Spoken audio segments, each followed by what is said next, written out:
Hello everyone, আসসালামু আলাইকুম and welcome back to my channel.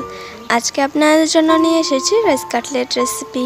অনেক সময় আমাদের বাসায় আগের দিনের রান্না করা অল্প কিছু ভাত থেকে যায়, আর সে ভাত দিয়ে কী করবো সেটা বুঝতে পারি না। সে ভাত দিয়ে আমরা এই মজাদার রাইস কাটলেটটি তৈরি করে ফেলতে পারি। আমার ভিডিও ভালো লাগলে আর এরকম আরও অনেক নতুন রেসিপি পেতে প্লিজ আমার চ্যানেলটা সাবস্ক্রাইব করবেন।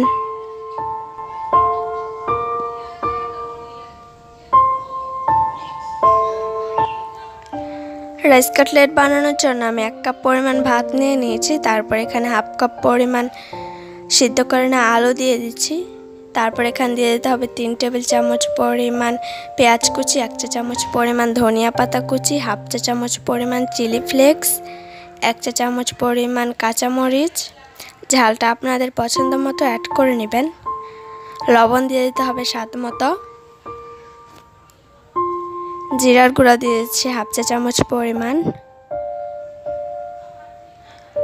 হলুদের গুঁড়া দিয়ে দিচ্ছি হাফ চা চামচ পরিমাণ।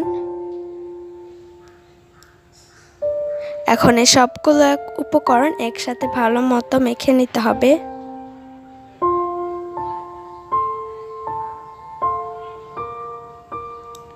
ভালো মতো মাখা হয়ে গেলে এখন এগুলোকে কাটলেটের শেপ দিয়ে দিতে হবে। আমি এটাকে গোল গোল করে বানাচ্ছি, আপনারা চাইলে অন্য যে কোনো শেপ দিয়েও বানাতে পারেন।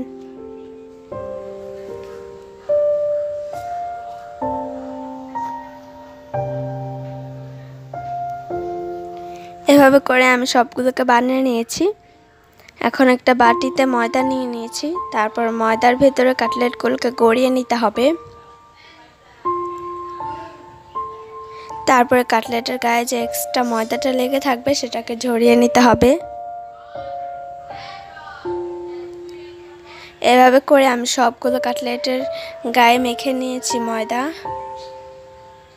এখন এগুলোকে ভেজে নিতে হবে। কড়াইতে তেল দিয়ে দিয়েছি। তেলটা যখন গরম হয়ে আসবে তখন কাটলেটগুলোকে দিয়ে দিতে হবে।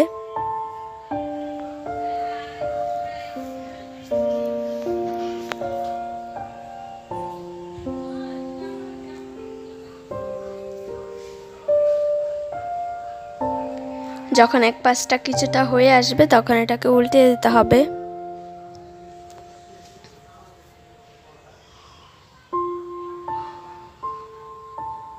এভাবে করে আমি সবগুলো ভেজে নিয়েছি। আশা করছি আমার আজকের রেসিপি আপনার কাছে ভালো লাগবে।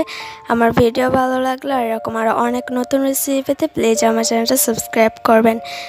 ভিডিও রিলেটেড কোনো কোয়েশ্চেন থাকলে বা কোনো রেসিপির রিকোয়েস্ট থাকলে কমেন্ট সেকশনে কমেন্ট করবেন। আজকে এখানে বিদায় নিচ্ছি। সবাই অনেক ভালো থাকবেন। আল্লাহ হাফেজ।